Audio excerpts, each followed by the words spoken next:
Presiden ke-7 Republik Indonesia Joko Widodo melaporkan tudingan ijazah palsu dengan delik pencemaran nama baik ke polisi. Usai deklarasi pengusutan ijazah Jokowi, Roy Suryo menanggapi laporan Jokowi ke polisi sebagai langkah pembuktian tudingan ijazah palsu.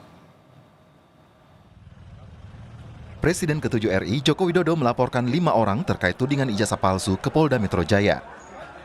Jokowi melaporkan dugaan pencemaran nama baik atas tudingan ijazah palsu. Jokowi melapor wilayah hukum Polda Metro Jaya karena 5 orang terlapor berdomisili di Jakarta. Dulu kan masih menjabat, saya pikir sudah selesai. Ternyata masih berlarut-larut sehingga ya dibawa ke ranah hukum akan lebih baik sehingga sekali lagi nanti menjadi jelas dan gamblang.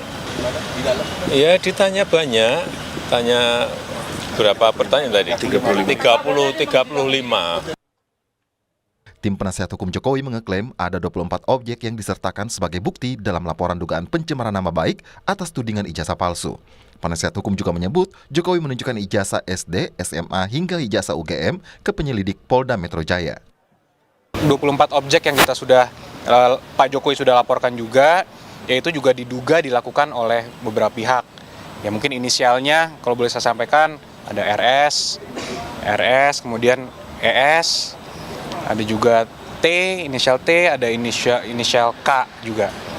Pak Jokowi juga tegas memberitahukan kepada kami bahwa jika nanti diperlukan lagi, siap untuk mempertanggungjawabkan dan siap untuk memberikan keterangan lebih lanjut lagi jika memang diperlukan untuk keperluan penyidikan.